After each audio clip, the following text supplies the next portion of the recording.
Graça e paz a todos. Amém. Deus seja louvado por mais um dia de culto aqui na igreja. Culto maravilhoso, né? Começamos aí com a abertura, Deus falando grandemente, né? Com muito amor aos nossos corações. Os louvores, né?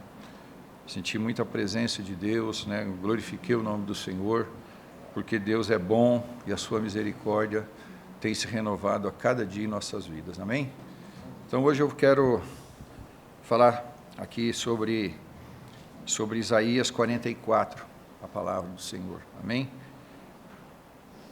Glória a Deus. Então, essa palavra aqui, ela nos remete ao passado lá do povo de Israel, lá nos anos 500 e pouco antes de Cristo, e fala de um período, né, onde existiram alguns governos que eram governos que tinham temor do Senhor, né? Teve tempos que o povo de Israel prosperou, mas em seguida vieram outros governos, outros reis, que combateram a fé, né, a fé dos judeus, e o resultado foi extremamente terrível, né? E tudo isso aí culminou lá com o cativeiro babilônico. Então, essa palavra aqui, o profeta Isaías, usado por Deus, né, ele traz aqui, né, na palavra, as coisas futuras, né, as coisas que estavam acontecendo naquele momento, e também fala das coisas futuras. Então, o próprio Deus, né, se apresentava, porque Deus, mesmo diante daquelas dificuldades, daquela tribulação toda que eles passaram, Deus, em todos os momentos, Ele estava presente ali com o seu povo. Deus, Ele nunca abandonou o seu povo, desde os primórdios, desde a criação. Deus esteve sempre com o seu povo, sempre esteve do lado do seu povo.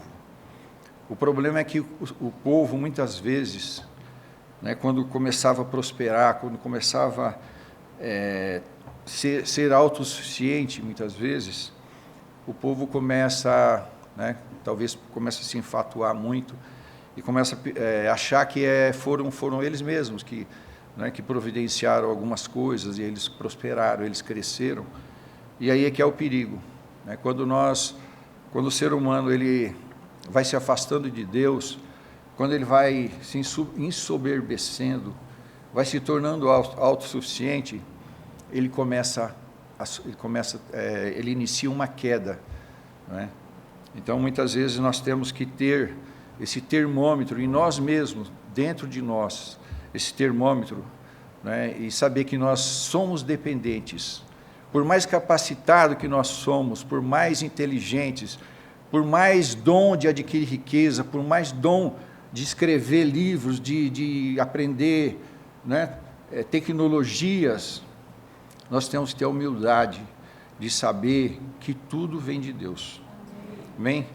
Então, quando o homem não tem sabedoria, não tem, vamos dizer assim, temor de Deus, a queda vem, fatalmente ela vem, um dia ela vem. Então, a gente, né, nessa história aqui, todo esse histórico do capítulo de Isaías 44, mostra isso, né? O povo de Deus, séculos e séculos, prosperava, caía, né? Sempre Deus enviava um profeta, né, para dizer para o povo que estavam errando, que eles precisavam se consertar do seu mau caminho, né? Isso ao longo de toda a história, até chegar a nós aqui, né? Então, eu acredito que todos hoje aqui, né, devem ter consciência do período que nós estamos vivendo.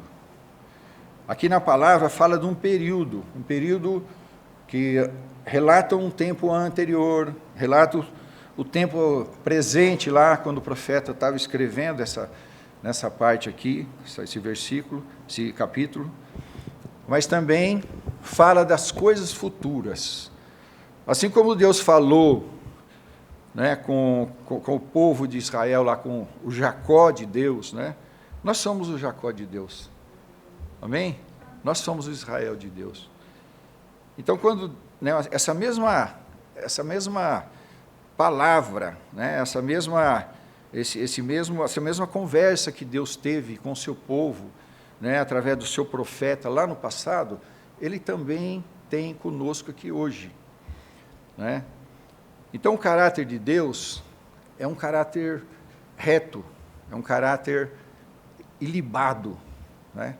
Não há variação, é um caráter que sempre ele será bom, não é? E muitas vezes nós não percebemos o amor de Deus.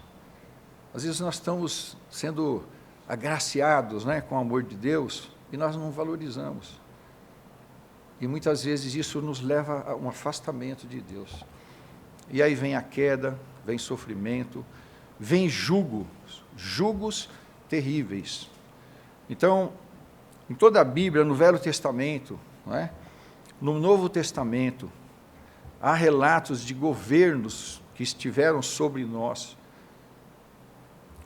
E eu creio, né, eu creio assim que muitas vezes o povo passa por dificuldades, passa por sofrimentos, né? O próprio povo acaba chamando para si os governos, seja eles bons ou maus, né? Eu não sei o que os irmãos pensam a respeito disso, mas eu tenho cá para mim, né, ao longo da minha vida, a partir do momento que eu comecei a conhecer a palavra de Deus, eu tenho olhado, tenho lido, tenho meditado, tanto no Velho Testamento como no Novo Testamento, né, de que são coisas, são tempos, são ciclos que aconteceram na humanidade desde o início, e a tônica é uma só. Quando o povo se aproximava de Deus, a bênção descia do céu. Mas quando o povo ia se afastando de Deus, também as bênçãos, as bem-aventuranças de Deus foram se afastando, até chegar no caos, como esse povo, né, o Jacó de Deus, né, o Israel de Deus, estava nesse momento ali, por volta de 500 anos antes de Cristo. E essa palavra fala também de um período que eles tinham acabado de sair ali da Babilônia, né, daquele período ali, né, de escravidão ali. Mas Deus, como ele sempre chega, né, ele sempre esteve junto com o povo, e também ele ali usou o profeta, né, porque imagina vocês, a pessoa, né, um povo passar por uma tribulação, por uma escravidão terrível, não é? Como que fica a cabeça dessas pessoas, né? Será que nós vamos ter futuro? Será que nós podemos olhar para o horizonte e ver uma saída para nós? Então Deus aqui, né, nessa palavra, Ele fala com o povo, Ele anima o povo, Deus demonstra através, né, de palavras, Ele chama assim, ó, meu amado, não é?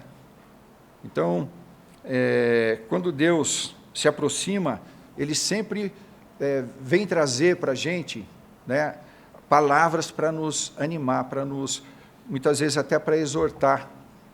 Então, muitas vezes nós somos exortados por Deus, mas aquela exortação, você pode ter certeza que aquilo é amor. Amém? Então, eu vou ler aqui a palavra.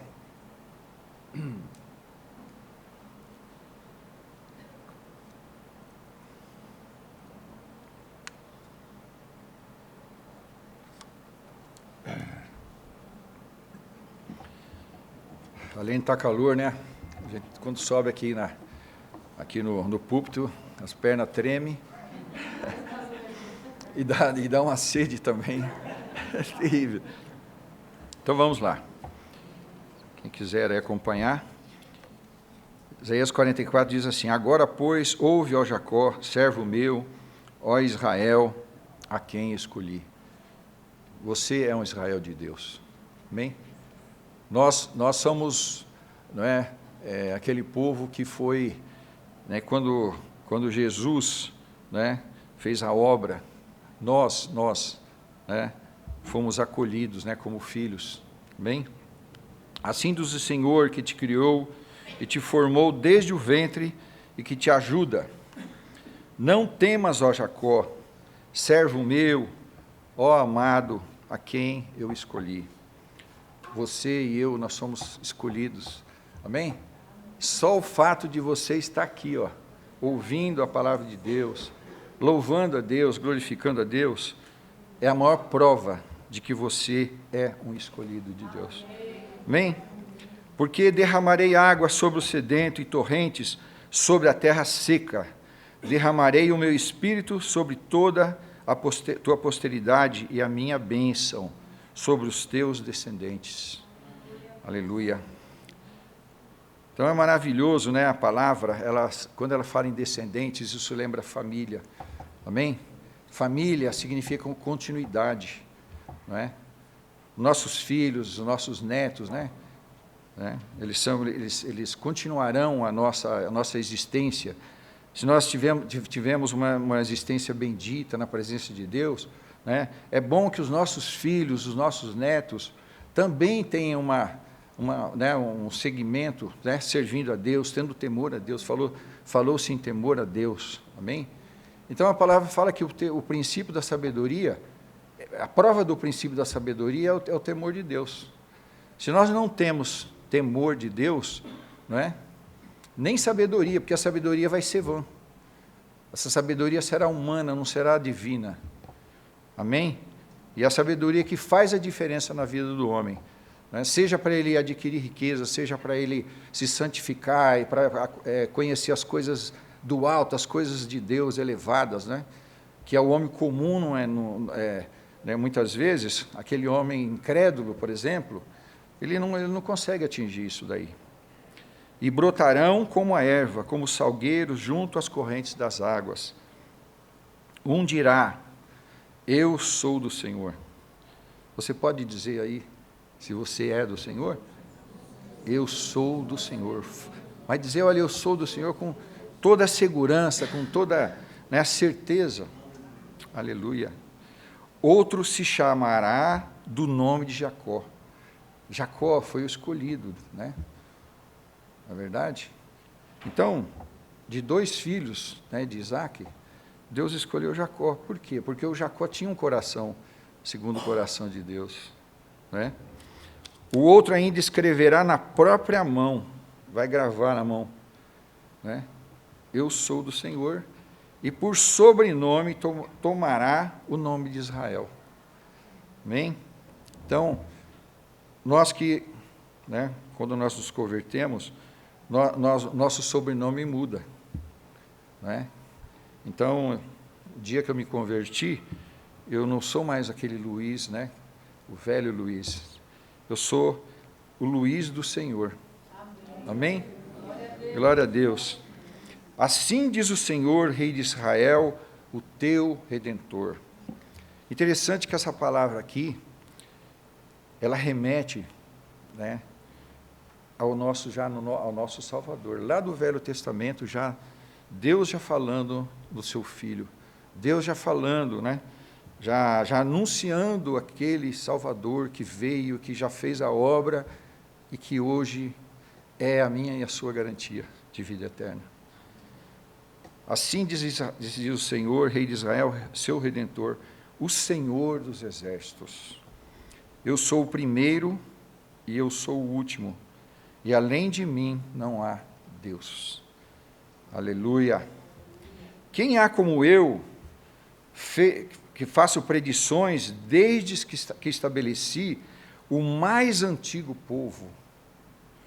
Imagina, né? Lá na antiga Suméria, lá no passado, depois Deus chama Abraão, né, o amigo de Deus, e ali Deus fala com ele ouviu, né, Deus se colocou à disposição de Deus para fazer esta grande obra que chegou até nós hoje aqui.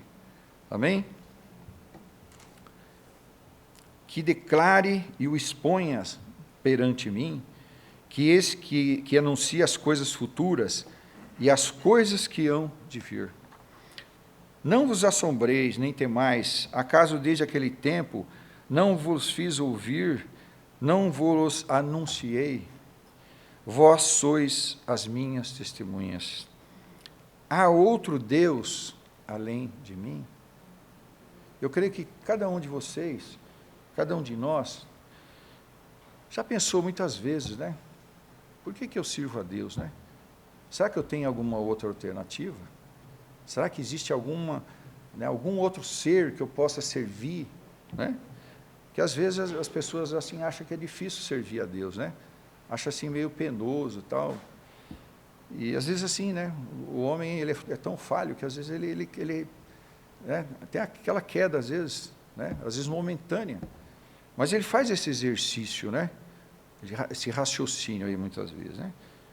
E pelo menos o que eu tenho feito, né? Não sei os irmãos, mas eu sempre chego a essa conclusão de que realmente nós não temos outro Deus e nós não temos outro Salvador como esse nosso Deus, o nosso Salvador, o nosso Deus Pai, o nosso Deus Filho, Jesus Cristo, né? O Filho do homem que veio para nos salvar, né? E nós temos ainda o Espírito Santo, que é o nosso Consolador, nosso ajudador, aquele que nos acompanha nos momentos de choro, de tristeza, né? Momentos que nós estamos sofrendo, momentos que nós estamos tendo dificuldade, que só nós sabemos muitas vezes. Muitas vezes nós não temos condições e nem podemos, às vezes, sequer se abrir, né? Falar do que nós estamos sentindo no nosso coração. Às vezes até aquela pessoa que está do nosso lado não vai conseguir entender, não vai conseguir compreender, né? O sofrimento que nós estamos, a dor da nossa alma, naquele momento tão difícil. Então esse Deus se chama, né, Jeová, que é Pai do nosso Senhor e Salvador, Jesus, o Cristo, o Yeshua HaMashiach. Amém? E o nosso amado Espírito Santo. Então toda a honra e toda a glória, todo louvor seja dado a Ele. Aleluia! Sejamos gratos ao Senhor. Aleluias! Glória a Deus, aleluias. Aleluias. Não vos assombrei, nem temais, acaso desde aquele tempo eu não vos fiz ouvir, não anunciei, vós sois as minhas testemunhas, não há outro Deus além de mim, não há outra rocha que eu conheça. Jesus Cristo é a nossa rocha, né? Ali é uma rocha firmada, ele é pedra de esquina. Não há poderes, não é, nem bomba atômica que possa destruir essa rocha. Amém? Ela está firmada ali. Por isso que o mundo, esse mundo que nós estamos vendo hoje aí, né, não vai afundar, porque tem um fundamento muito forte que não vai permitir que nós sejamos enganados. Nós não somos enganados por Deus, muito pelo contrário. Tudo que Deus tem falado conosco ao longo, desde o início da criação até a consumação dos séculos, é a verdade pura, cristalina e absoluta. E nós não podemos, de maneira nenhuma, duvidar daquilo que Deus fala conosco. Amém. Aleluias. E aí a gente entra aqui numa parte que é muito delicado falar sobre isso daí, né? Deus fala aqui sobre a idolatria. Ao longo dos séculos, né, Deus sempre falou com o homem que nós não precisamos, né, ter outros deuses, né? Então, se nós precisarmos de uma imagem, de um Deus de pau, de pedra, para ficarmos na frente dele pedindo alguma coisa, a nossa fé é vã. Miseráveis seríamos se nós, né, e somos até se ainda nós praticamos isso. Somos miseráveis, porque nós oramos e pedimos a um Deus que não pode nos salvar. É um Deus que tem boca, mas não fala, que tem olhos, mas não vê, que tem mãos, mas não tocam você. O único que toca você, que te abençoa, que coloca a mão na tua cabeça e te abençoa, cura a tua doença, livra você, dá livramentos para você, para a tua família, para os teus filhos, é o Senhor. Imagem de escultura, ela não se garante nem a si mesma. Então fala assim, todos os artifícios de imagem de escultura são nada, e as suas coisas preferidas são de nenhum préstimo. Eles são mesmo as testemunhas de que elas nada veem, nem entendem para que eles sejam confundidos. Eles mesmos se confundem.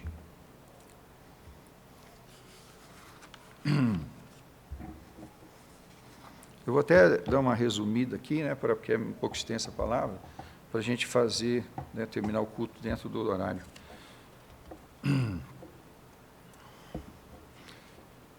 Nada sabem nem entendem, porque se lhes grudaram os olhos, para que não vejam o seu coração, já não podem entender.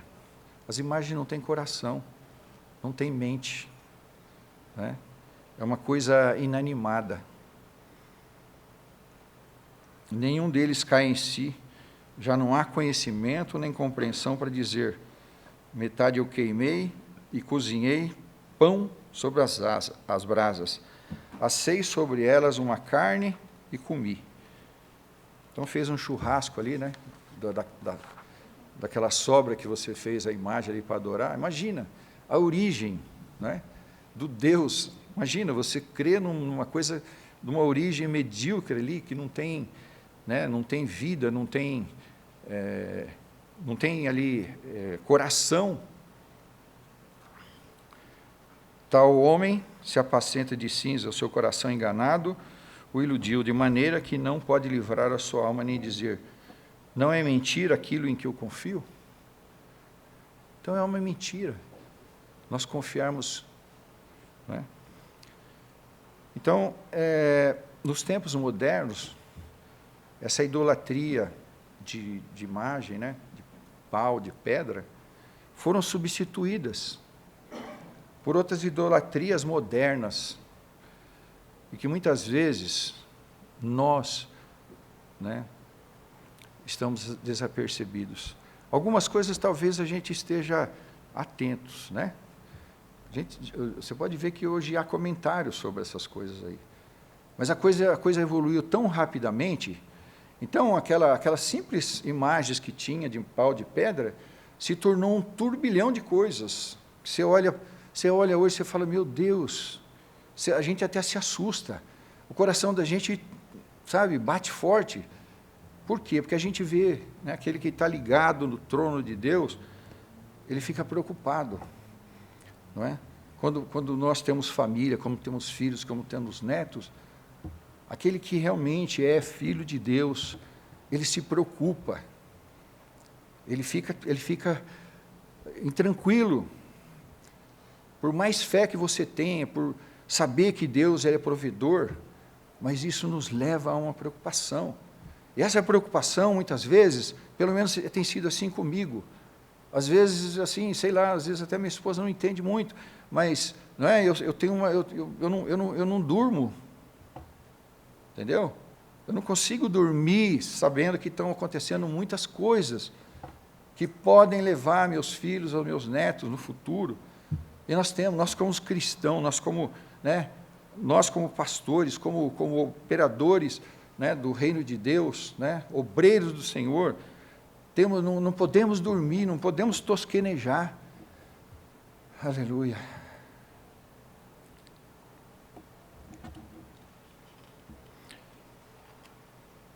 Assim diz o Senhor, que te redime, o mesmo que te formou desde o ventre materno. Eu sou o Senhor que faço todas as coisas, que sozinho estendi os céus e sozinho espraiei a terra, toda a terra, que desfaço os sinais dos profetizadores de mentiras e enlouqueço os adivinhos. Vocês perceberam que hoje está uma esbórnia dos meios sociais de adivinhos, de mentirosos que fazem todo tipo de previsão, e tem muita gente que embarca nessas canoas furadas e desgraçam com as suas próprias vidas, as vidas dos seus filhos, a vida dos seus netos.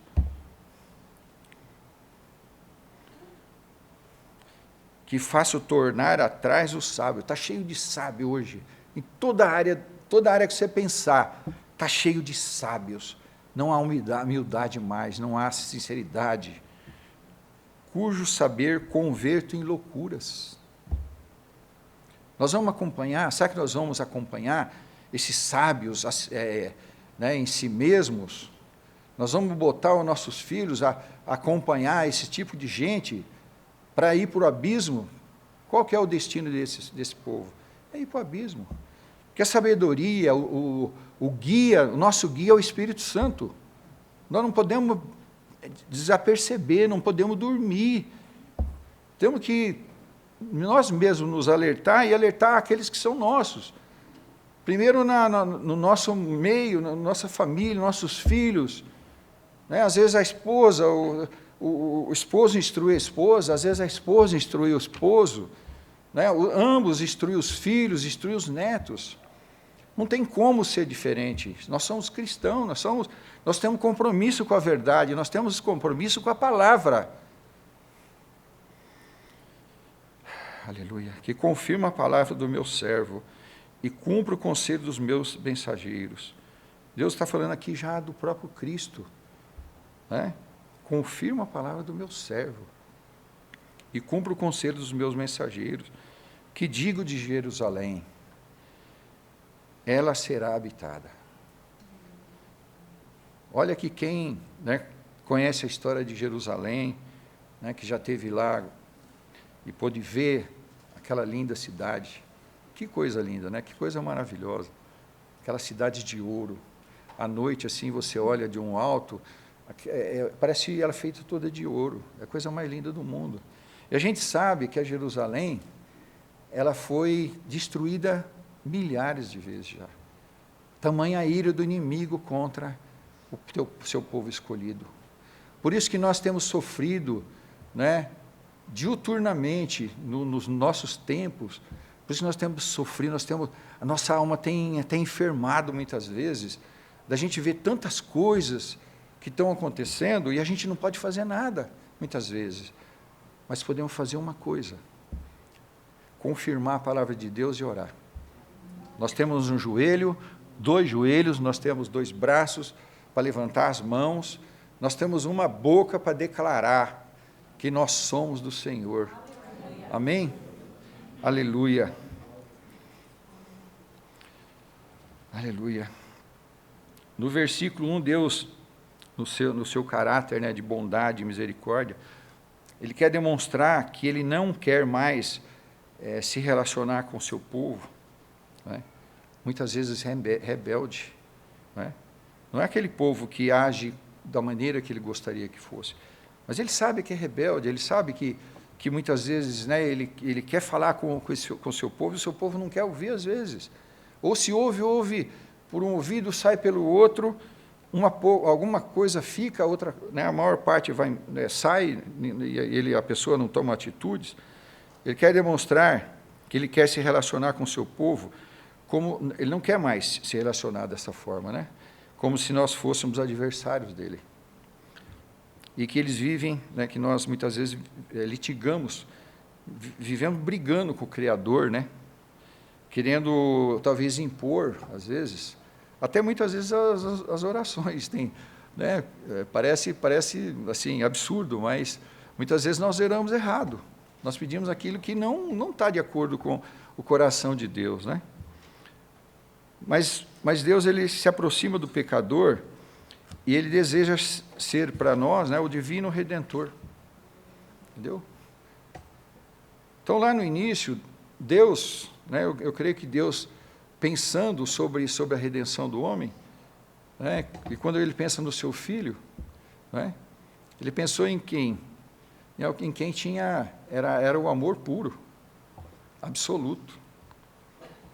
Então, ao longo desse caminho, desse capítulo, quando Deus se refere ao seu povo prometido, o povo prometido, Ele nos chama de servos. E o seu Filho Jesus, Ele chama de servo meu. E nesse contexto é o profeta, o profeta aí que, por exemplo, o caso aqui Isaías, que decide a quem se refere esse tratamento. E nós também sabemos, como o profeta revela, nós somos servos de Deus, mas o servo meu é o próprio Filho dele, Jesus Cristo, que Ele enviou para nos salvar. No verso 2, Deus chama Jacó de amado. Em outras situações chamou, Deus também chama o seu povo, teu povo escolhido de Jesurum. Deus chama o povo de Israel até hoje, de Jesurum, que é um título de distinção que ele deu ao seu povo, né, para demonstrar seu profundo amor pelo seu povo. O verso 3, ele promete enviar torrentes sobre a sequidão para saciar a sede do seu povo, que se encontrava sedento, e também promete derramar o seu espírito, evidenciando ainda mais o seu amor pelo seu povo. Bem, nesse tempo nós já estamos vivenciando um pouco do mesmo sentimento que esse povo de Israel viveu durante o cativeiro da Babilônia. Há uma falta de respostas para muitas dificuldades da nossa vida cotidiana, e isso tem gerado, né, em nós, no nosso coração, na nossa mente gera preocupação quanto ao futuro, né? E então há uma falta muito grande dessas respostas, né? E isso tudo gera o que em nós? Uma sede muito grande de justiça. Eu creio que cada um aqui tem uma sede de justiça, sabe? Alguma coisa que ainda não, sua alma não está saciada, que você ainda quer um dia uma resposta de Deus. Amém? Então, se você tem aí uma sede, ore aí agora, peça para Deus, qual que é essa sede que você tem, que ainda você não teve como saciado, não é? Deus é provedor por excelência, Ele vai saciar essa tua sede aí, amém? Coloca aí no teu coração, fale com Deus agora aí, Senhor, Senhor, a minha alma está enferma, a minha alma está cansada, Senhor, eu preciso, Senhor, recriar a minha alma precisa de um recreio, Senhor, eu preciso, Senhor, de um escape, eu preciso, Senhor, de águas que venham saciar minha sede, que venham refrescar, Senhor, refrescar minha língua, refrescar o meu corpo, Senhor, eu quero sentir esse refrigério, então toma posse hoje, essa palavra aqui, ó, o Espírito Santo está tocando cada um aí, ó, cada um, tome posse, o Espírito Santo está querendo te abençoar nesta noite, amém? Você não vai voltar para casa vazio, amém? O Espírito Santo vai atender a sua necessidade, Ele vai recriar a tua alma, Ele vai trazer consolo para o teu coração, Ele vai dar respostas para aquilo que você precisa de respostas. Aleluia. Louvado seja Deus. Deus promete enviar torrentes sobre a sequidão, para saciar a sede do seu povo que se encontrava sedento, e também promete derramar o seu espírito, evidenciando ainda mais o seu amor por nós, pelo seu povo. Neste tempo nós já estamos vivenciando um pouco esse mesmo sentimento que esse povo de Israel viveu durante o cativeiro, né? Estou frisando bem isso aqui, tá? Para fazer uma comparação entre aquele tempo e esse tempo que nós estamos vivendo. Então, há falta de respostas. Amém? No mundo atual, nesse mundo que nós vivemos hoje, não há governos, né? Não adianta você procurar governos, esse ou aquele, de direita ou de esquerda, né, que possa saciar nossas necessidades. Você pode procurar, você pode viajar para o mundo inteiro aí procurando alguma coisa nesse sentido, você não vai encontrar. Não existe. E a principal das nossas necessidades, né? Tem duas coisas que são fundamentais na vida do cristão, na vida daquele que acredita num Deus misericordioso, um Deus bondoso, que são a justiça e a salvação.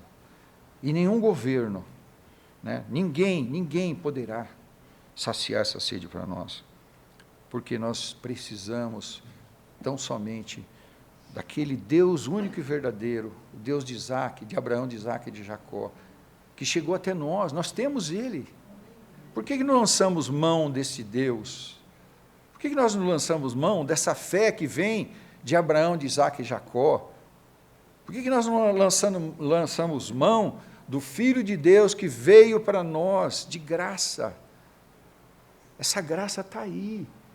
Está aqui, ó. O Espírito Santo está tocando você e dizendo: eu sou a graça, eu sou esse Deus único, eu sou esse Deus verdadeiro.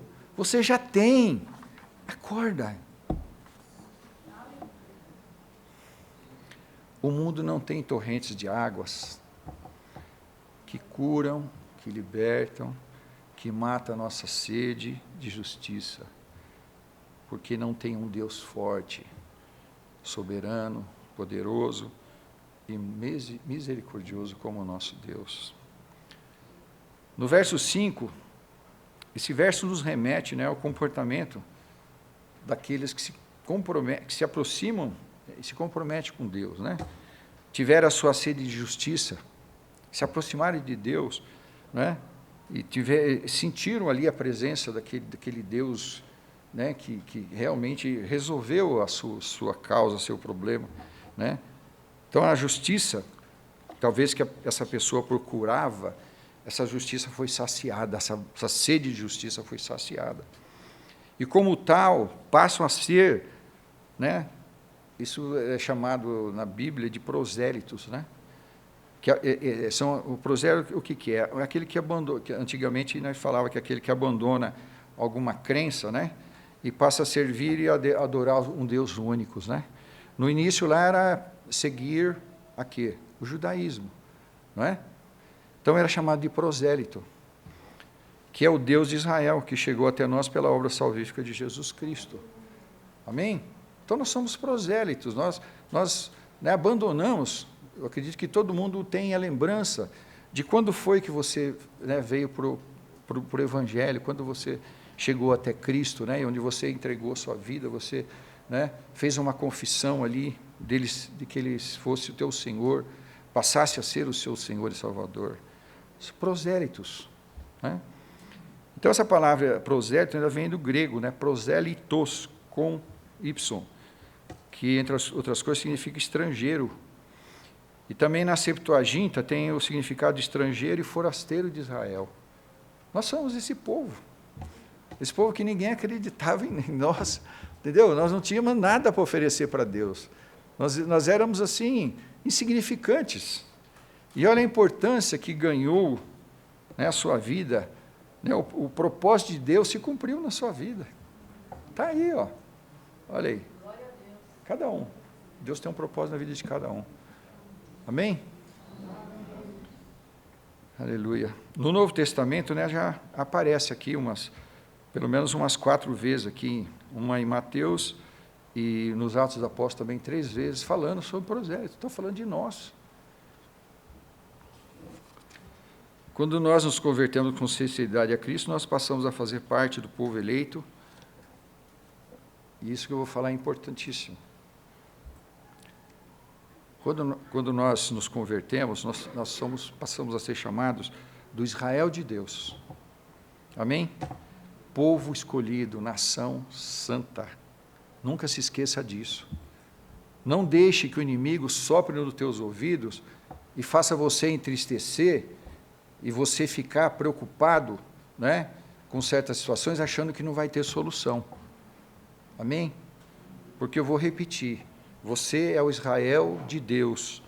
Você é o povo escolhido. Você faz parte da nação santa. Amém? Você pode falar um glória a Deus? Glória a Deus. Aleluia. Ser um seguidor de Cristo é um privilégio maravilhoso, com o qual nós somos honrados por Deus. E assim sendo, nós devemos valorizar e cuidar com carinho da nossa conversão e da nossa fé. Nossa fé é viva. Ela tem que ser uma fé viva, vibrante, e seguir os mandamentos de Deus. Amém? No verso 6, o próprio Senhor Jesus, o Cristo Redentor, ele se apresenta nesse contexto histórico, com a expressão, quem já ouviu isso? Eu sou o primeiro. Aleluia. Ele está se referindo aí à sua própria pessoa. Nós temos aquele que tem a primazia. Amém? não é qualquer, né, qualquer figura humana, é um Deus todo-poderoso, que está à minha disposição, à sua disposição. Amém? Qual que é a tua dificuldade hoje? Qual que é, né? Deus está aí, ó, o Espírito Santo está passando. É uma oportunidade de você colocar no altar de Deus o que você está precisando, qual é a sua necessidade. O Deus que eu estou pregando aqui é um Deus que supre as nossas necessidades. Se você tem algo aí que você ainda está atribulado, está precisando, então abra o teu coração agora, né, diante de Deus. Se é para confessar alguma coisa, confessa. Se é para pedir alguma coisa, né, batei e abri-se-vos-á. A porta vai abrir. Amém? Aleluia. Aleluia. Então, ali o Cristo Redentor, nesse contexto, ele aparece. Ele já está falando com você e está dizendo, eu sou o primeiro. Ele é o alfa. Aleluia. Então, o contexto desse versículo, ele inspirou, sim, vários profetas, né, com essa expressão, né? Então, quando Deus usa ali o profeta, né, para revelar isso aqui para nós, né, muitos profetas, né, prestaram atenção nisso aí, né? E também isso aí pode significar, né, um título para designar o Criador. Jesus criou tudo que existe, inclusive eu e você, né, quando eles estavam juntos ali. Amém? Então, ele é o Criador de todas as coisas. Amém? O verso 7, ele faz referência às coisas futuras. E essa insistência quanto ao fato de Deus ter o poder para revelar os seus propósitos aos seus servos e aos profetas, não teria nenhum valor, perante nós, né, o livro de Isaías, se não tivesse visto o desenrolar do cumprimento de muitas de suas profecias. Por isso, o que nos levou a reconhecer a sua inspiração divina de forma integral. Então, quando o profeta Isaías escreveu, foi inspiração ali, o próprio Deus revelando para ele. Tudo que aconteceu dos séculos pelos séculos, até chegar até nós. Nada mudou em relação às bem-aventuranças, não é? As promessas de Deus, os propósitos de Deus na tua vida. Você tem algum propósito de Deus engavetado na sua vida? Você tem algum propósito que você pensou em fazer perante Deus e não fez ainda? Então, hoje é um dia para você meditar nisso. Tá? Coloca no altar de Deus. Deus, ele anota tudo. Quando você faz, né, propósito, você faz o propósito e ele anota. Eu já tive algumas experiências. Humildemente eu quero dizer isso para os irmãos. Deus anota, ele anota até coisas materiais, às vezes, que você não imagina. Né, de você falar e ele anotar, e de repente, quando você recebe a bênção, você vê que ela chegou para você, não tem como você não glorificar a Deus, não tem como você, né, ficar extremamente efusiado de tanta alegria, porque a gente, né, quem tem intimidade com o Espírito Santo, recebe exatamente de acordo com o que você falou com Deus. Amém? O verso 8 antecipa uma situação que o povo de Israel viria a ver com seus próprios olhos, e o cumprimento das promessas de Deus. Esse remanescente que sobreviveu do cativeiro da Babilônia se tornariam testemunhas vivas do aparecimento do rei Ciro, que foi anunciado na palavra, né? Lá por volta de 539, cumprindo-se as profecias acerca da destruição de Samaria, em 722, e de Jerusalém, entre 587 e 597 a.C. Né? Então, a gente sabe que teve, né, historicamente, essa destruição, mas, né, quem vê jornal, revista, né, quem já foi lá em Israel, sabe que Deus cumpriu as promessas. O rei Ciro realmente governou, né, inclusive o novo templo foi construído. Então, Deus cumpre todos os seus propósitos. ao longo do tempo. Depois desse período, muitas outras coisas aconteceram. Nós temos que fazer uma reflexão que o cristianismo foi a religião que trouxe o mundo até o estágio atual. Saímos lá do tempo da barbárie, e quem contribuiu com o crescimento da humanidade foi o cristianismo. Foi a obra de Cristo. Não é? Infelizmente, nos últimos tempos, nós temos, o inimigo tem batido contra as estacas, contra o fundamento da nossa fé. E nós temos que nos insurgir. Amém? Insurgir não com armas, como muitas vezes o inimigo tem usado contra nós. Não é? Ardilosamente, o inimigo tem atentado contra as nossas vidas, e nós precisamos abrir os nossos olhos. A igreja precisa abrir os seus olhos para o que está acontecendo no mundo. Estão solapando as coisas mais sagradas do ser humano. Amém? Nossa família está correndo perigo. Só se for o louco que não estiver percebendo o que está acontecendo no mundo no dia de hoje. Porque o inimigo da nossa alma, aqui no nosso país, está se reunindo, assim como faz lá os cristãos lá na China, eles estão se reunindo na surdina e está ganhando almas que já são do Senhor, está arrebatando, né?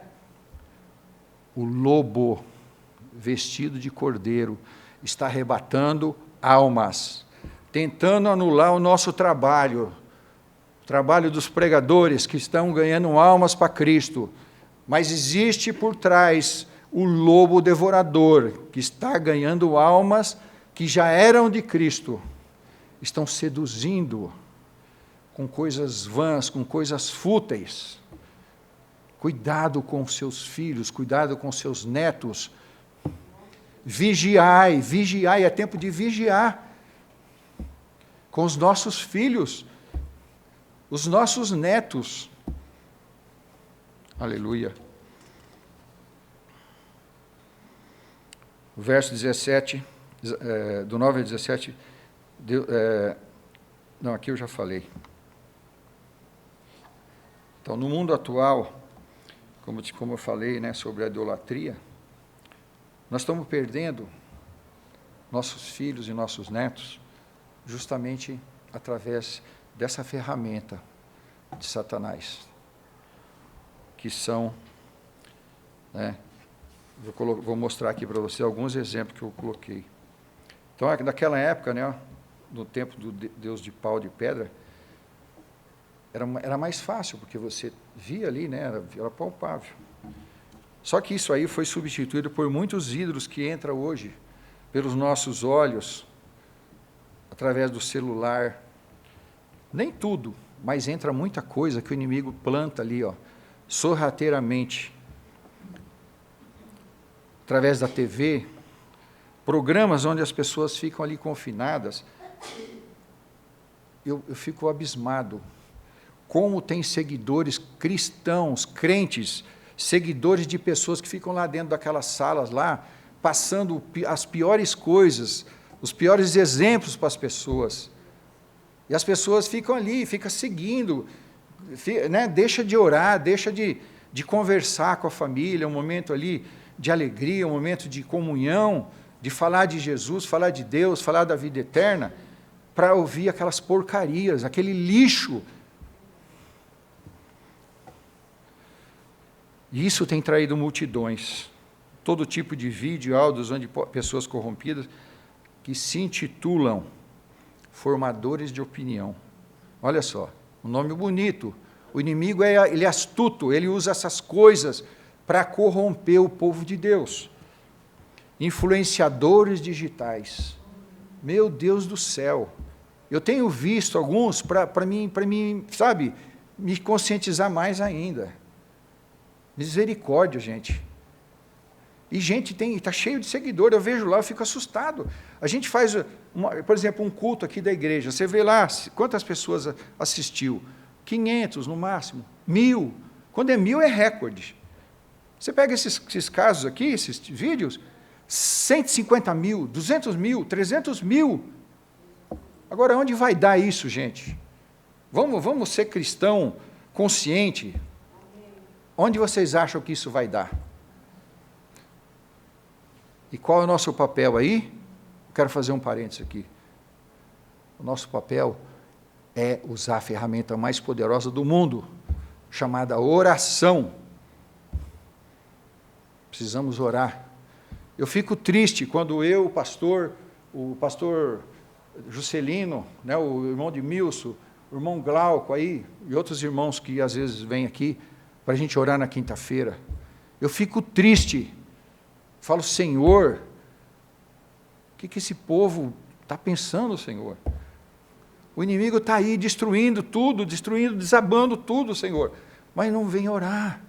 Falta oração. Aleluia. Me perdoem, irmãos, mas quando eu vou orar, sabe, é uma tristeza muito grande. Porque eu vejo que o inimigo está destruindo. Eu sou advogado, eu sei que eu tenho o dom, né, para ser advogado. Jesus é advogado dos advogados.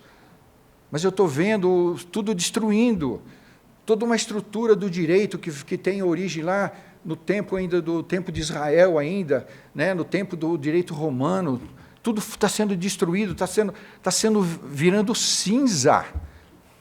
E qual a garantia que nós vamos ter para o futuro nosso e o futuro dos nossos filhos? Nós temos que acordar para essa realidade. Temos que começar a falar disso, temos que começar a orar em cima dessas situações. Estão querendo acabar, já poucos dias aí, eu estou estarrecido, eu não consegui ainda, sabe, deglutir isso aí. Tá? Estão querendo acabar com a nossa aposentadoria, pagar salário mínimo para todo mundo. Não importa se você trabalhou 10 anos, 15 anos, 20 anos, se você deu o seu sangue.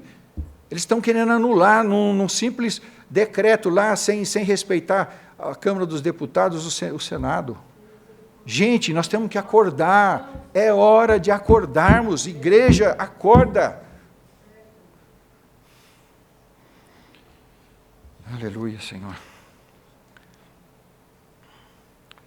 Hoje se prega abertamente aborto, libertinagem, prostituição, a prática de condescendência com a corrupção e até mesmo satanismo, abertamente, gente. Vocês estão vendo isso? Ou é só eu que estou vendo? Vocês estão vendo? Vocês têm percebido isso aí?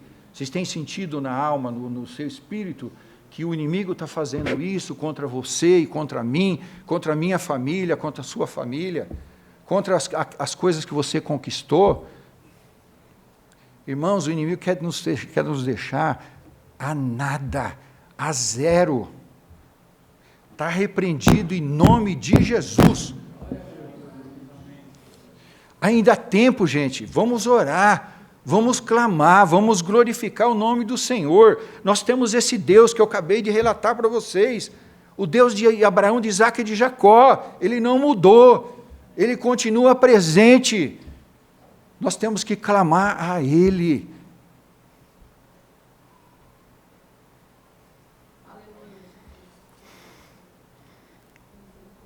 Aleluia. Vamos pedir misericórdia, irmã. Vamos pedir misericórdia. Nossos olhos estão, parece que tem uma escama nos nossos olhos. O coração nosso, sabe, parece que está travado. Misericórdia, gente. Até os filhos das trevas são mais prudentes do que os filhos da luz. Esses ídolos modernos são muito mais atrativos e são eles que roubam o nosso tempo. Você já pensou quanto tempo você fica no celular ali? Você imaginou se você pegasse esse tempinho, ou tempão, e orasse? E falasse com Deus, e pedisse para Deus, Deus, nos livra, Senhor, desses tempos, livra-nos desses tempos maus, livra-nos, Senhor, desses homens que não têm coração e não têm mente, são como ídolos. Senhor, nos livra dessa raça, Senhor, nos livra deste mal, Pai, livra a nossa família, tem misericórdia de nós.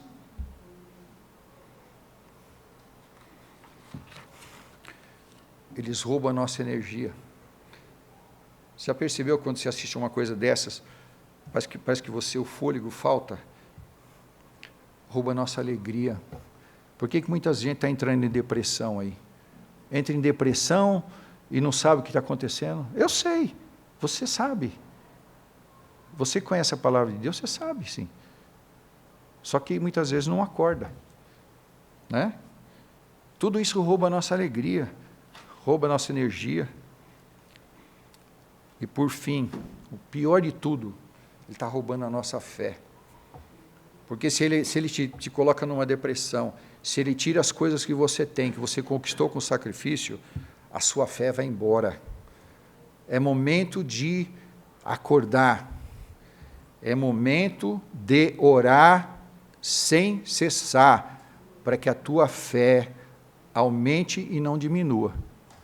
Porque você vai precisar dela. Aleluia. E o pior que isso, eles estão roubando os nossos filhos de nós, através de doutrinas diabólicas que são ministradas a eles sob o manto da educação, cultura, jogos violentos e tantas outras coisas mais. Meus irmãos, eu quero falar algo para vocês.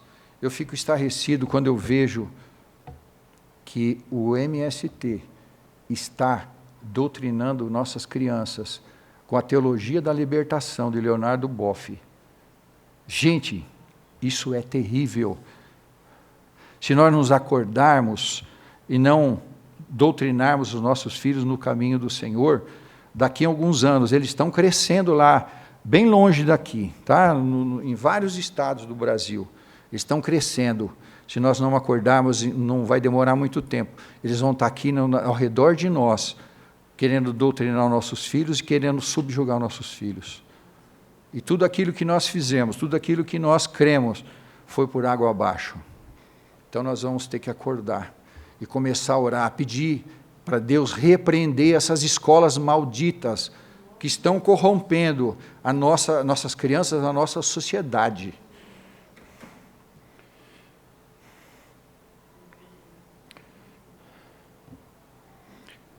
Então, por muito tempo já, isso não é recente, tá? Nossos filhos estão sendo doutrinados por educadores com inspiração maligna. A educação brasileira, básica, hoje está no chão. Tá? O brasileiro, quando participa de concursos para avaliar o nível de escolaridade do Brasil, nós somos os últimos. Nós estamos piores do que países da África. Isso tudo é estratégia do inimigo para destruir uma nação. Estejam certos disso aí. É hora de orar, é hora de clamar, é hora de tomar, né, assim, para você, a defesa da sua fé, a defesa do seu povo, da sua família, da sua religião, da sua fé. Aleluia. Lamentável eu ter que dizer isso aí, mas teologias e ideologias absurdas, malignas, demoníacas, estão sendo ensinadas, passo a passo. O inimigo não dorme. E o pior, muitas estão sendo ensinadas para nossas crianças, principalmente escola pública. Tá? Se você não vigiar os cadernos do seu filho, não olhar o que está aprendendo lá, você pode perder o seu filho, pode perder seu neto. Aí eu faço uma pergunta. Será que nós estamos sendo atalaias? Você sabe o que é um atalaia? Atalaia é o que fica na torre de vigilância. Faz de conta que o irmão lá, ó, é uma atalaia, ele está no lugar mais alto. Para que ele está lá? Ele está lá para olhar para todos nós, para saber se o inimigo não está rondando você e eu. Né? Ezequiel 39 fala sobre isso. Nós, pais, pastores, operadores do reino de Deus, obreiros do Senhor, não podemos abdicar desse papel de atalaia. Ezequiel 39 diz assim: se você avisar, né? Se você avisar aquele que está desapercebido de que o inimigo está vindo, né? Vai para destruir, né? E muitas vezes também está em caminho errado. Se ele não se converter do seu mau caminho e ele vier a morrer, né? O sangue será sobre ele. Mas o atalaia, aquele que avisou ele, Deus não demandará o sangue dele. Por quê? Porque ele avisou. E muitas vezes, né, a ovelha fica triste, fica magoada, às vezes, com o pastor, porque o pastor, né, exortou. Né? Então, nós devemos ouvir o que o pastor fala. Né? Primeiro, o pastor mor, pastor por excelência, que é o Senhor Jesus, ele é o bom pastor. E depois o pastor aqui da terra, que você está em frente dele toda semana.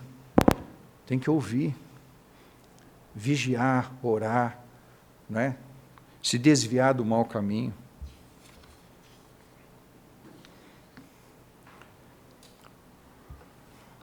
Quando eu estava escrevendo esse sermão aqui, irmãos, esse sermão aqui foi o mais difícil para mim escrever. Foi terrível. Minha esposa está aí de prova.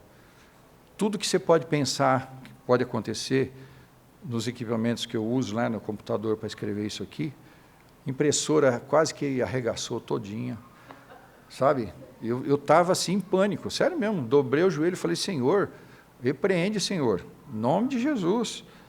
Falei: Senhor, eu cheguei a um ponto que eu falei: eu vou até ligar para o pastor, eu vou falar para ele que não tem condições, para ele arrumar um outro, porque não vai dar.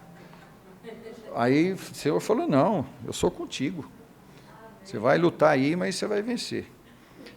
Quando eu estava escrevendo, então, o Espírito Santo falou comigo assim, trouxe a memória, assim, os vários momentos que Jesus, né, ele esteve ali com os seus discípulos, né. Eu lembrei, né, dos lugares que nós fomos, né, que a nossa guia falava: olha, aqui Jesus reunia, né, se reunia com os discípulos, tal. E ali naquelas reuniões, Jesus ele falava das coisas que estavam por vir. Essa palavra aqui está falando das coisas que estavam por vir. O profeta Isaías foi usado para falar com o povo sobre as coisas que haveriam de vir. Porque Deus não deixa ninguém confundido. Né? Deus não confunde a nossa cabeça, Ele esclarece. Então, nesses muitos momentos, né, que Jesus se reuniu com seus discípulos, né, de forma constante, assim, ele avisava tudo aquilo que o Pai revelava para ele, que ele também via, ele tinha visão, né? Então ele os exortava a orar. A princípio ele mandava orar. Mas só que nós sabemos que muitas vezes que Jesus convidava e chamava os discípulos para orar, Jesus cumpria, ele orava. Ele orava 40 dias, 40 noites. Né? Mas ele chamava os discípulos começavam, daí a pouco começavam a abrir a boca, dormia. Aí quando Jesus olhava, estavam todos dormindo. Aleluia. Glória a Deus. Então, nesses avisos, né, ele falou: olha, por várias vezes, eles reunidos, ele falava: olha, vai acontecer isso, isso, isso comigo. Mas só que eles, dentro do coração deles, eles falavam: não, acho que não vai acontecer, não. Teve até alguns, né, discípulos que falaram: não, Senhor, né, isso não vai acontecer. E quando aconteceu, né, os discípulos ficaram estarrecidos, perderam as estribeiras, não sabia mais o que fazer. Né? E nós, como discípulos do Senhor, não podemos ficar desatentos, não podemos dormir. Amém? A recomendação é essa, devemos orar. Amém? Então, só para resumir aqui, todos nós sabemos que no final dessa história, né, apesar deles dormirem, né, quando Jesus, a irmã estava para orar, né? E eles foram surpreendidos, então, com a crucificação. Mas depois, aos poucos, as coisas foram se colocando no lugar. Jesus se apresenta novamente. Amém? Então, nós sabemos que se Jesus ressuscitou, nós temos esperança. A nossa esperança está nele. Amém? Então, vamos seguir com confiança. Amém? Senhor, meu Deus e Pai, obrigado, Senhor, por esta palavra. Senhor, obrigado, Senhor, pelo teu povo, Pai, o teu povo escolhido, o teu Jacó, Senhor, aleluia, Pai, que está aqui presente, Pai. Espírito Santo, que o Senhor possa, Senhor, aleluia, colocar, Senhor, na tábua do coração do seu povo, Pai, esta palavra, Pai, esta revelação, Pai. Senhor, que o teu povo, Senhor, vá para casa hoje, Pai, cheios do teu Espírito, Senhor. Pai, que venha uma efusão do teu Espírito sobre cada carne, cada vida, Pai, que está aqui nesta noite, Pai. Senhor, que eles levem, Pai, que eles possam impregnar, Senhor, com a presença deles, Pai, com essa unção, Pai, que desce sobre eles agora, que eles possam impregnar os seus lares, Pai, que eles possam, Senhor, abraçar seus filhos, e que essa unção, Pai poderosa, possa, Senhor, impregnar os seus filhos, impregnar os seus netos, Pai. Senhor, em nome de Jesus, que o Senhor tenha misericórdia de nós, Pai. Que o Senhor, Pai, possa, Senhor, tocar no coração, possa queimar o coração do teu povo, Senhor, para orar mais, para buscar mais, Pai. Senhor, para se interessar pelo teu reino, Pai, para que o teu reino cresça, Pai, para que o inimigo, Senhor, seja, Senhor, destruído, Senhor, pelo bafo, Senhor, pelo teu bafo, Senhor, em nome do teu Filho Jesus amado, Pai, em nome de Jesus. Amém.